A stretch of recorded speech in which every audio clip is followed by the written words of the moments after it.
Hi everyone, thanks for coming to my Racing Towards Insight session today. I'm Damien. My social media handles and pronouns are currently on screen, and they're also going to be on the final slide as well. So I'd like to begin by telling you a bit about myself. I'm a data engineer at SecureDev in Northern England. I work mostly with SQL Server and Python, and with the AWS and Azure clouds, and I've got certifications in both clouds. I blog as Amazon Web Shark. I started about 18 months ago now, and there's a variety of tech and non-tech posts on the site at the moment. In my spare time, I'm a runner, I'm a keen gardener, and I'm dog dad to Wolfie the German Shepherd and Havoc the little Mallee. You might hear them in the next hour or so, who knows? I think Wolfie's going off on one now by the sounds of it. Okay, so what's on today's agenda? Firstly, the sales sizzlers. I'll talk about them and about the data they generate. Next, the VSCode data wrangler, what it is, what it offers, and how to get it. After that, I'll demo some data transformations in the wrangler, and then use the Wrangle data in some Power BI visuals. And then finally, I'll summarize and answer any questions that people have. If there are any questions, please put them in the chat window. Thanks very much. So let's start with the sales sizzlers. They're a 5K road race series. They've been going for about 20 years now, and they're organised by my running club, Sale Harriers. Every summer, there's 4 events over 2 months, and since 2016, race results are published on the nifty results platform as CSVs, and I'll be using some of those CSVs today. So this is the photo from a Sizzler a few years ago. I'm actually in this photo and I'm wearing some unique sunglasses. So what kind of data does an event like this generate? So you'll notice here, everyone is wearing race numbers. So this is me, got race numbers here, and you'll see that these numbers are all unique. So these are actually a unique identifier for each runner. This is how the organizer matches a runner to details like their name and their running club. So these numbers also have chips on the back, and those chips are used to record finish times. So now let's examine some of that data. I'm not going to show all of the data here. This is just a sample. So first of all, we've got data relating to runners. So we've got the numbers that I showed you on the previous slide. We've got the runner's first and last names, for instance, and the running club that that person belongs to. Next, we've got event data. So you can see here we've got 2 slightly different times. We've got finish time, and chip time. There's a difference between those two. So the finish time is from when the race starts to when the runner crosses the finish line. And the chip time is what the number records. So that's from when the runner crosses the start line to when the runner crosses the finish line. Why both? So at a typical event, there's a couple of hundred runners on the start line, and they can't all start at the same time. The start line isn't long enough. So by recording the chip time, all the finishers are going to get an accurate and fair result, and they'll get a better race experience overall. So next, let's look at the ranking data. There's a couple of different kinds of rank data. Your overall position in the race, your gender position, so that relates to whether a runner is female or male, and then the category position, so that's based on a runner's age group. You can also see on this slide, there's some attributes I've not talked about so far. So for instance, you've got the runner's gender and also the runner's age category. So in this example, you've got senior, between 20 and 39, and then under 20. So that's the data. What insights can I look for? So I've already spoken about fastest times. So that can be overall, that can be by gender, by age, and also by events. Remember that there's 4 events in the whole series.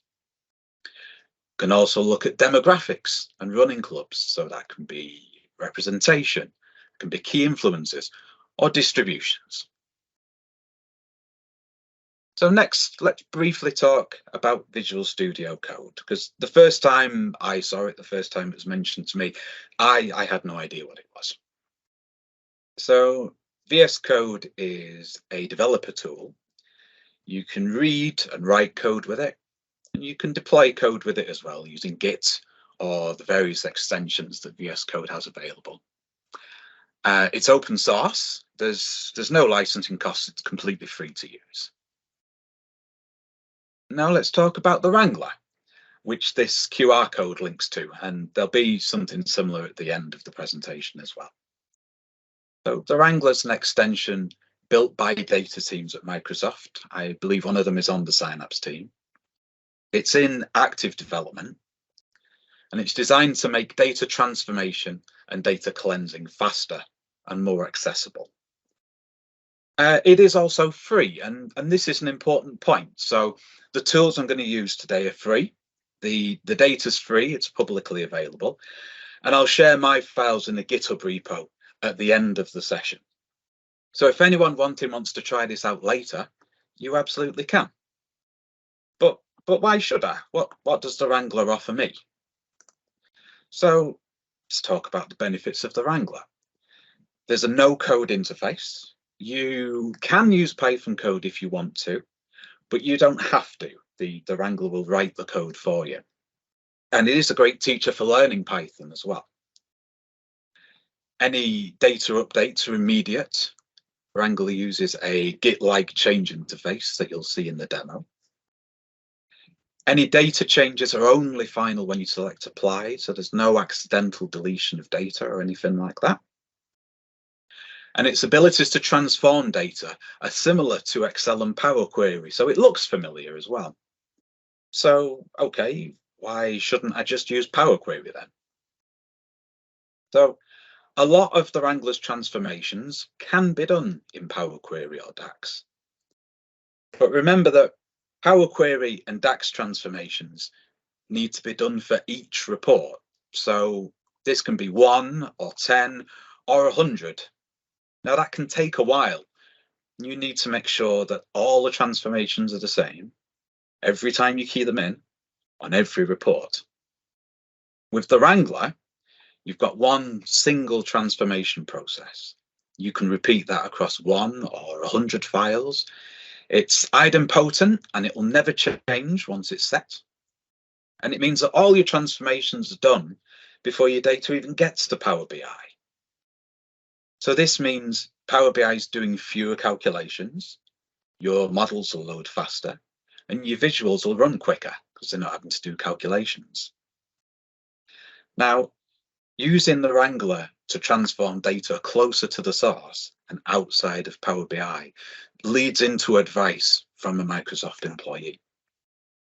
This is Matthew Roach. He's a Microsoft Senior Program Manager. And he's put out a maxim for data transformation. He suggests that data should be transformed as far upstream as possible and as far downstream as necessary. So in this context, upstream refers to your data creation and your data production. So that's places like your data warehouse, data lakes, things like that. Downstream is referring to data consumption and data analysis. So that's places more like Power BI and SSRS. By transforming your data upstream at the source, your data pipelines, data marts, and your models will use those same transformations downstream. So you're saving time, you're avoiding duplication, you're reducing potential errors that can creep in if you're doing them multiple times. It also means, importantly, everyone is using the same data, so you've got a single version of truth. Why mention downstream? Well, remember, you might not have the authority or the permission to change your data warehouse or your data lake, and your only choice might be DAX or Power Query transformations. It's important to think about the context and about the scenario that you find yourself in. So Matthew has blogged about this, and I've linked to that in the GitHub repo that I'll show at the end of the presentation. So now let's have a look at the Wrangler interface. This is Data Wrangler. So I'm going to highlight and examine each of the key sections here. Firstly, we've got the quick insights. So this shows visualizations about the data that's been imported. You can see that there's unique values, there's frequent values, and there's histograms showing how that data is distributed. Next, got the operations panel. So this is the operations that you can perform against the data. There's a wide range of them. They are searchable, and Microsoft are regularly adding new ones as well. There's the summary panel. So this shows rows and column counts for the data, and this changes in response to the operations used, which I'll show in the demo. Next, we've got the cleaning steps. So this is a history of all the changes. You can use it to review previous changes and also to undo them as well, which I'm also going to demo for you. Finally, we've got code generation. So this shows the Python code that's generated by the operations panel. And on top of this, I can write my own code too. So now let's go out the presentation for a second and let's go into the Wrangler. Here we go. Just be a second. Okay.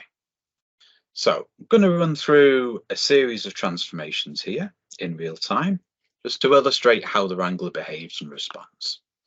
So first of all, let's create an accidental delete. So we have here, we've got a column position, and let's say that I want to remove the missing values from this column. However, instead of that, I'm going to make an intentional mistake. So if I right click, I get some options, and I'm going to select drop columns. Now this is going to drop the whole column. Bearing in mind, I don't want to do that. I only want to remove some of the data. If I select that, you can see the column has gone red. So this is straight away telling me that this entire column is going to be deleted. But just draw your attention down here for a second. It's generated the code that it's going to use to drop all that.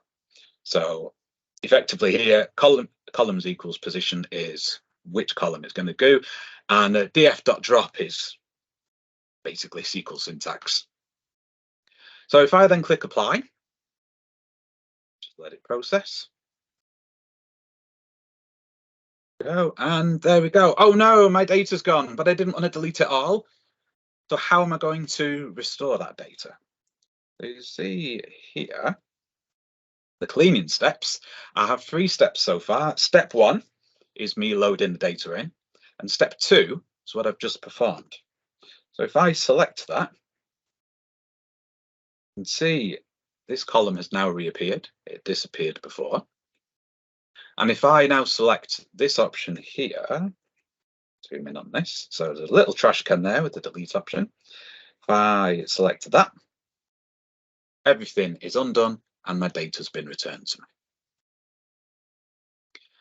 So now let's do what I actually wanted to do. So if I just scroll down a bit, this is showing the position that an athlete's finished in the race. So if we scroll past a couple of hundred, you'll see the situation that I'm trying to resolve. There we go. So after about 400 or so, we get a ton of missing values. I only want to represent people that completed the race, so I don't want these.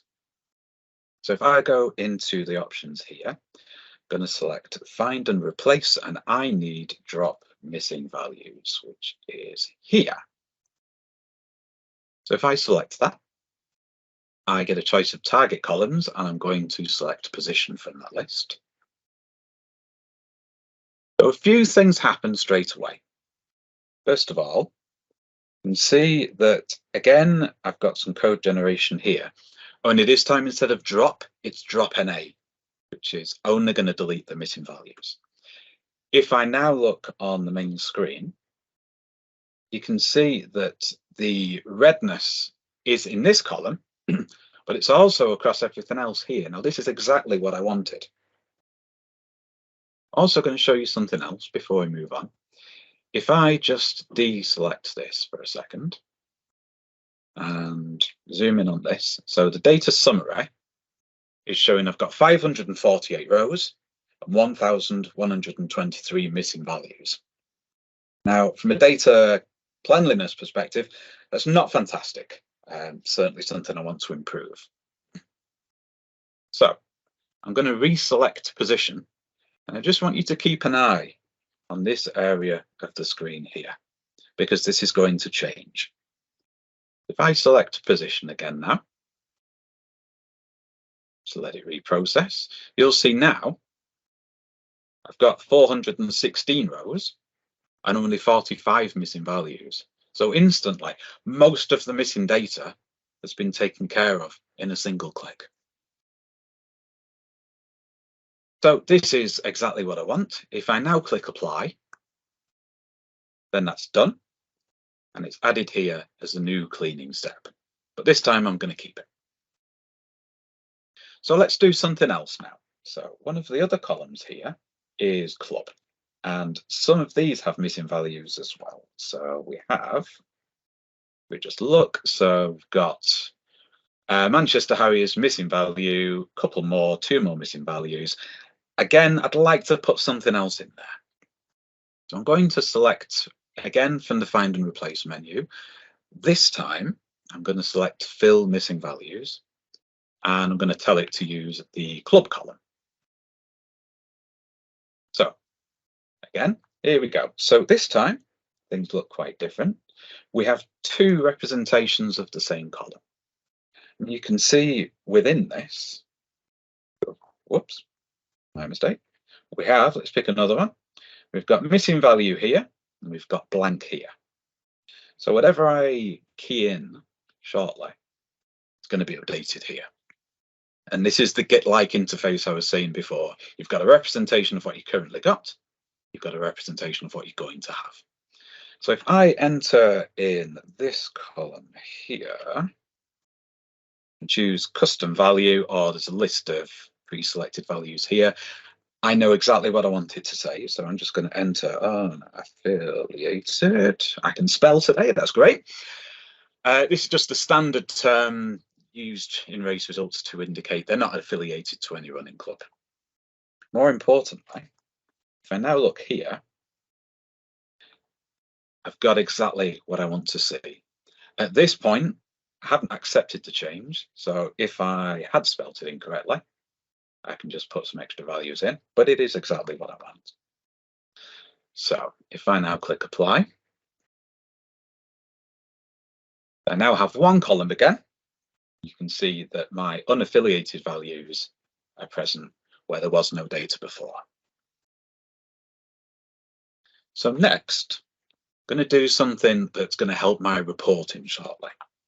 So you can see here, got first and last name column, and these are currently separate, which isn't fantastic. I would prefer to have them as one column. Now I can do this using another one of the Wrangler's functions, which is this one. So this is new column by example. And when I select this column, first of all, I need to tell it which columns to use. You can see here, it's giving me a description of what it's going to do. So automatically create a column based on a pattern that I define. It's powered by Microsoft Flash Fill, which is, I believe, technology from Excel. So if I select first and last name, I'm going to get a new column created for me. There we go. Now it's currently empty because it's not had a pattern defined for it. I've not told it what I want to do. I'm going to give it a pattern. So I've got here Thomas Charles. So if I double click and then enter, can I still spell? Yes, I can. Okay. So I've got Thomas Charles, and then I've got Thomas Charles entered here. If I now press enter, it will have a think. You can see in the bottom right, it's updating what it's going to do. And there we go. So now every first and last name has been updated. You can see in the, zoom in a second, let's make it a bit more. There we go. Sorry about that. So you can see here, it's defined the Python it's going to use based on first name, last name, and a space. And all I need to do now is accept it. But before I do, one more thing. You'll notice the naming isn't fantastic. Derived call is fine, but it doesn't really tell me much. So I'm going to replace that. Oh, I can't spell anymore. I'm going to replace it with full name. And that is going to update here any second. There we go. You'll also see I've got 415 rows. It probably means someone has the same name twice, which is understandable. But you can see here I've got a far more accurate representation than first and last name, because I can have 2 or 3 or 4 Sams, Pauls, everything like that. But I've got a lot more unique values here because of the combination of first and last name. So all I need to do now is apply this, and I have a new column with exactly what I wanted. So I'm going to do this again, but for 2 different columns. So if I scroll across, we have this column, gender, and category that I spoke about earlier before. So these are fine. The problem being, if I'm going to report against them, senior male is quite clear which category that belongs to. But vet 40 could be male, could be female, under 20 could be the same thing. I've got no real way to identify. Ideally, I'd like to combine them because that gives me more reporting options in Power BI. I'm going to do the same thing again. New column by example, and I'm going to select gender and category. So I get another new column, scroll across to it. So I will type in, because it's less to type, I've got male from here, and I've got under 20 from here that I've typed together. So if I just submit that, updating, running everything through. Okay, so it's not worked this time. Let's just try that a second time. It's the wonders of a live demo. Sorry about this, just be a moment. Let's try again. So we've got gender and category. Okay, let's try a different one. So if we go with male and vet 40. Okay, so male, vet 40, let's try that.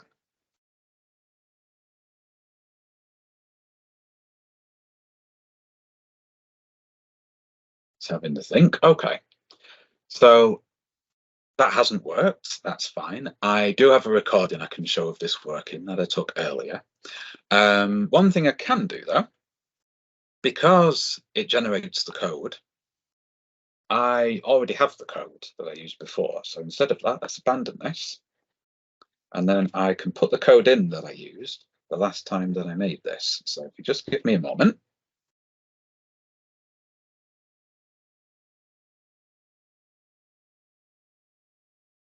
Okay, so that's what's supposed to happen. You can see here, I've got male under 20, male under 20. What this also does, so you can see there's a situation here where I have male and then male senior. So that would produce male senior male. Sorry, it would be that one. It would be male senior male. What I could then have done is remove the second instance of the word male, and it updates. So I'll be able to show that just briefly before we move on. Either way, I've got what I needed, so I'll put that code in. Okay. Next, so I know I spoke earlier that you can put your own code in, and actually you've just seen a demo of that, completely unintentional demo, but there we are. One thing that I would like to do, there's nothing in this data telling me which event this relates to. Now, if this was only one event, that would be fine. But we've got 4 events to think about. So if I want to put my own code in, I can actually type my own code straight into this section down here. If I enter this code, so just be a second, it's updating. So you can see here, we have a new column on the extreme right called event with sales Sizzler 1. And just show the code now. So what this code is doing, df event is what the column name is. And then sales Sizzler 1 is the text that I want to put in. So for each event, I just altered the number. It can be 2, 3, and 4. Well, accept that. This is quite a simple example of entering your own code. The next one's a little more complex. This is the final example before we move on. So this is going to fix a problem with the time values that we have over here. So we've got chip time. So there's a problem with this column. Not here, but when I import this into Power BI, it can't do anything computationally with these numbers because they're text. They're going to be imported as strings. What would be better is if I could get the number of seconds that these times relate to. So I can do that with some Python code that I'm going to import now. So there's quite a lot going on here. So just briefly break it down before we carry on. So this is the code. So it begins by making a new column called chip time seconds. Now, what it's going to do for each chip time, and I've got an example here. First thing it does is take each colon and remove them and then capture the number. So in this situation here with 1502, you'd have 0, you'd have 15, and you'd have 2. The next part takes the first number and multiplies it by 3600. Takes the second number and multiplies it by 60. In both cases, that's going to give you the number of seconds. Third number is already seconds. You don't need any action on that at all. And then it adds everything together to get the number of seconds. So in this case, 0 is still 0, whatever happens to it. 900 times 15 is 60. And then you've got the 2 seconds on the end. So 1502 would be 902 seconds. If we then apply that back to the data that we've got here, let's pick one. So we've got 1511 here. So if we apply the same logic, 15 times 15 times 60 is 900, and 11 seconds should be 911. If we scroll across, that's exactly what we've got. And then I'll accept that. And that's the final part of the Wrangle demo. So now there's 3 export options that I can use. Just make sure I'm in the right place. There we go. So we have export to notebook, export to CSV, and export all code. I'll just highlight those now. There we go. So export to notebook is a Jupyter notebook, and I'm not covering that as part of this session. Copy all code takes the entirety of the code you've generated and applies it to the clipboard. So if I just click that button and then paste it in here. So this is all the actions that I've undertaken. Now I can do a few things with this code. I can check it into Git, so I can version control it. I can use it in a data pipeline, or I can use it in something like Azure Data Factory. The final option is to export it as CSV, which is what I'm going to do to move forwards. So if I click export as CSV, and then just on the very end, so if I choose this, and then I'll just call it something like, I don't know, Wrangler presentation, then select OK. Excuse me. And then it will generate a CSV for me. So that's the end of the Wrangler demo. So I've said before that there were 4 events, and I've made wrangled files for each event using the same process that you've seen here. So next, I'm going to shift focus to Power BI. I'm going to show what choices I made when, choices I can make, sorry, when I'm loading the files and creating a data model. And then I've made some visuals ahead of time that we can explore together. Just come out of this. I'll go through the Power BI content first. If there's time left, I'll show what should have happened with the demo that didn't work properly. So let's go over to Power BI. So this first section, this is intentionally blank. You'll see over here, already imported 3 of the 4 files. And I'm going to import the 4th file first. So if I just go to get data, and then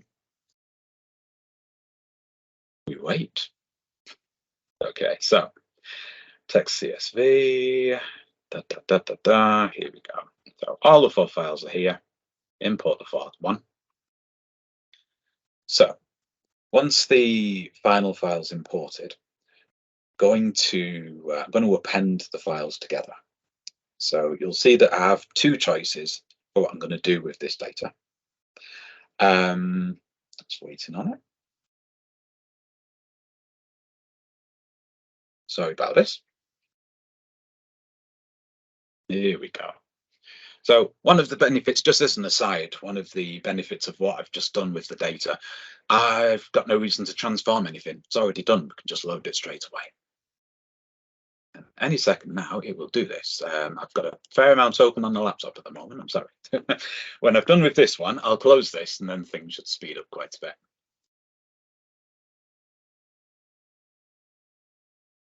I'll just close this, just get things moving.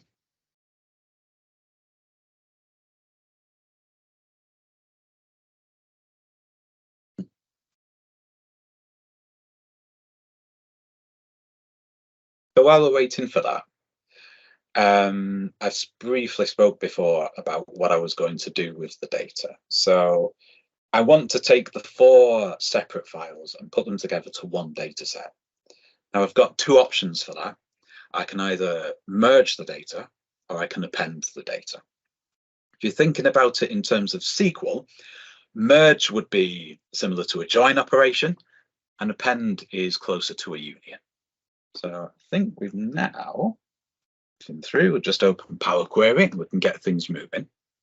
So the reason I'm not going to be merging the data, the reason I'll append it, although they are all part of the same race series, there's actually nothing to join on. Even the unique identifier for each person isn't unique across the series. You could have different people wearing race number 1 or 50 or whatever. So it's not reliable. So if I click on append, just up here, just to point out where we are. So we've got append queries and merge queries. And from this, I get 2 options, append or append as new. Now, I'm going to choose append as new.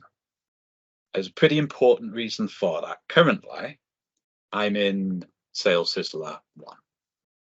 If I just select append, it'll do what I want it to do, but it will overwrite this file with the appended data, which isn't what I want. I want something completely separate. If I select append as new, I will then get an option for, basically it depends on how many tables I've got that I want to merge. So I've got 3 or more. 1's already selected, so I'll just put the other 3 in and select OK. There we go, getting faster now. So what you're going to see here straight away, we now have 1, 2, 3, and 4, and then we've got a new query called append 1. And I know before in the Wrangler demo, I made a column called Sizzler 1. So the significance of that in this query here is about to become apparent. So I've got Sizzler 1, Sizzler 1, Sizzler 1, scroll, scroll, scroll, and here we go. So if we look, Sizzler 1 starts to become Sizzler 2, Sizzler 2, Sizzler 2. Okay, so Now that I've put all the data together, this is going to help me significantly because this tells me which event the result belongs to, and I wouldn't have had that otherwise. One more thing I will do here, append one, not a fantastic name, not particularly descriptive, so I'm going to change that.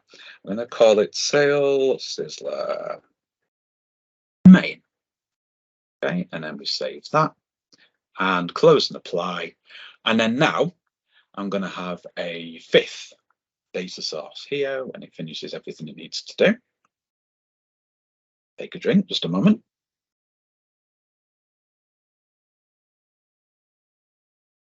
So we're going to end up with the final data set, which is the one I'm going to be using in the visuals that I have. Okay, there it goes.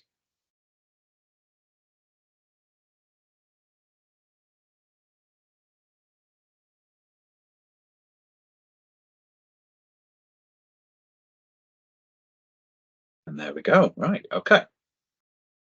So let's go away from this now. I've got some pre-made visuals. Let's close this off.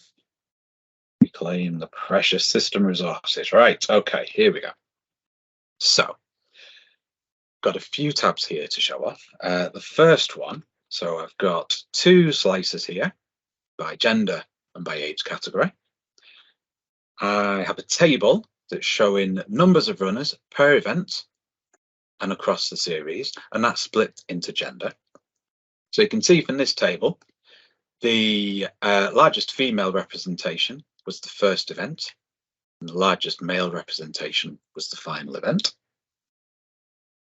Next, got a bar chart here. So this bar chart shows the number of runners per event, and that's split by gender category. You can see in this one, the larger bars are senior females, so that's these ones. Females are listed first, and then senior male here as well. So those are the most represented age groups across the series. And then if we wanted to use these slices, we could dive down into individuals like that 40, 45, etc., etc. Next one along from that, we've got another chart here. So this one shows the fastest times for each event split by gender category. And here, a lower bar is a faster time. And then finally, we have this line chart here. So this line chart shows the distribution of chip times across all the events. Now let's talk about this line chart for a second. Just expand it so it's center focus. It's quite chaotic and hard to get really any insights from at all because each value's got its own data point. And it's led to this jagged chart. It's not very appealing. It's not particularly useful. I do want to improve this. So let's talk about a feature called binning. So binning is a statistical process. It groups data into set intervals or bins. Benefits of that, bin data is simpler to report against and to visualize, and it's far easier to identify trends. So let me show you how that works in Power BI. So I'm going to select the column that I want to bin. So in this case, it's chip time seconds. Going to right click and select new group. New group is just here. Oops, I'm not going to do that. Expanded everything. Thank you. So here we go. Let's try that again. New group. So there we go. So a couple of things here straight away. You can see that Power BI has applied some defaults. I can choose between, basically I can choose the bin type straight away. So I can choose size of bins or number of bins.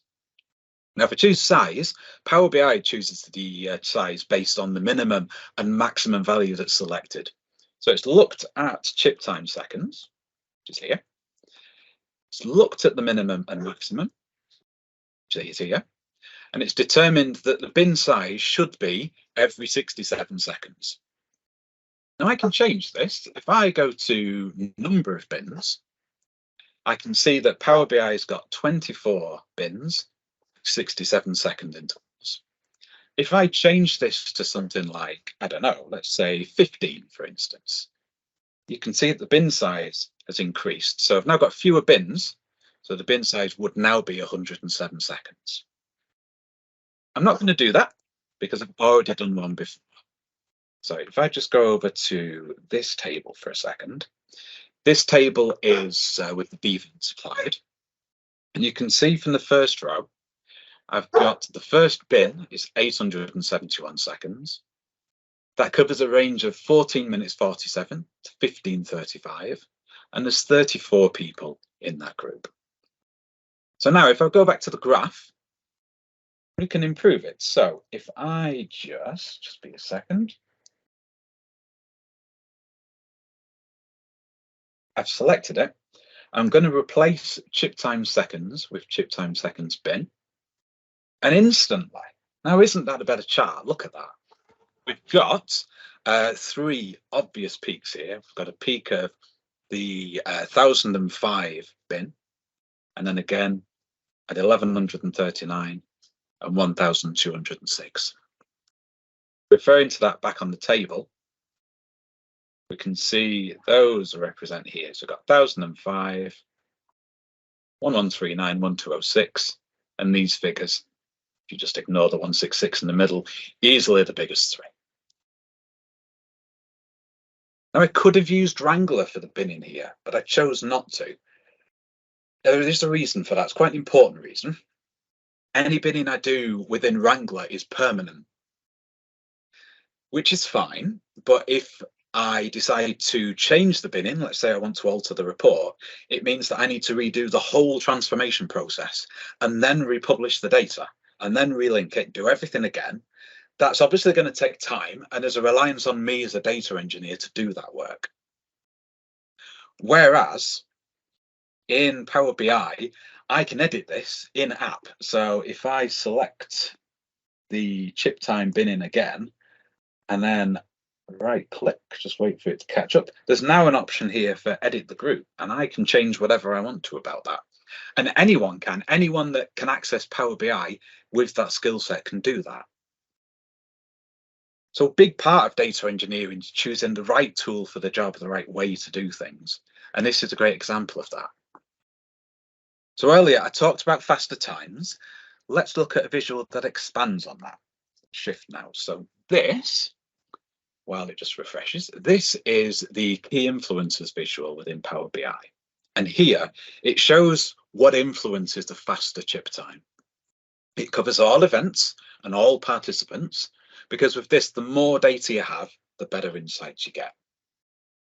Now, the left side, just show what's going on here. I've got 3 parts. The left side, which is this shows a list of the top key influencers.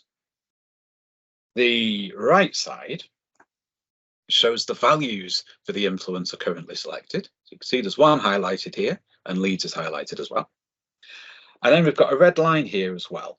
So this red line is the average chip time for all runners and all events, and all participants.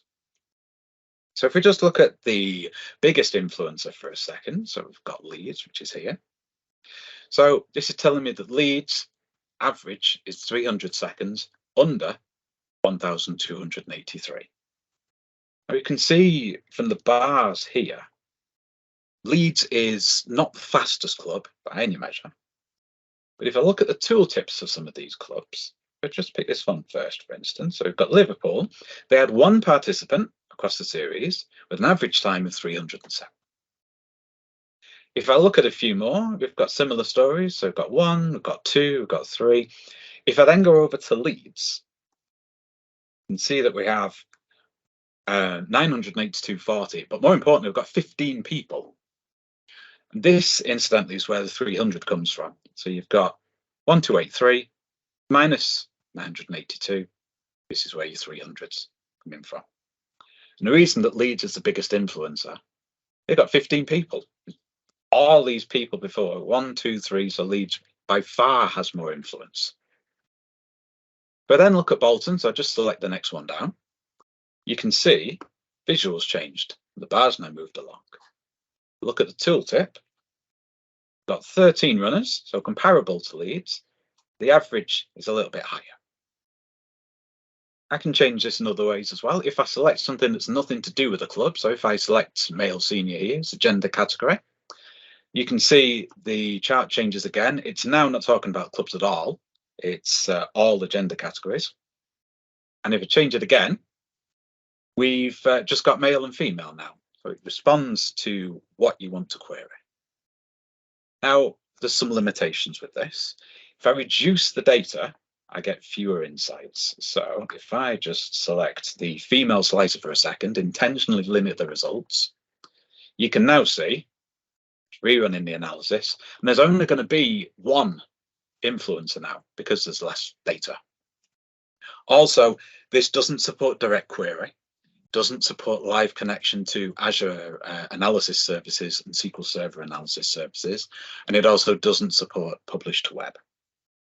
So in the final visual, let's find out a little bit more about leads. Let's see what makes them a key influencer. So this tab, this is showing the decomposition tree, amongst other things. It's only a selection of runners here. There's the top 3 key influencers and also my running club. This is the distribution tree. And this table is showing the binned chip times for the selected clubs. And you can see that the 4 of them, oops, I'll just draw through them. You can see that the 4 of them are here. Sorry about that. So you can see in the tree, we've got the 15 Leeds runners that we know about before. So why is Leeds the biggest influencer? Well, male senior and female senior, biggest representation that we know from the first visual. And we know that they are amongst the key influencers from the visual, from the key influencers visual. If we also look at the table for a second, see that all bar one of the Leeds runners are in the first 3 bins. If we look at Bolton, just click on that for a second. First of all, you can see that the tree changes. So we've now got more in the gender category than we had before. If we look at the table over here, you can see that it's comparable to Leeds, but there's absolutely no one in the 871. So Leeds have more faster runners and a lower average, why they're the biggest influencer of all. Let's now look at my running club. Let's look at Sale for a second. So why isn't Sale a key influencer? If you look at the table for a second, if we just zoom in on totals. So Sale is the 3rd total along, 113. 3 times as many as the next one down, which is Salford. So with so many runners, how are they not even a factor?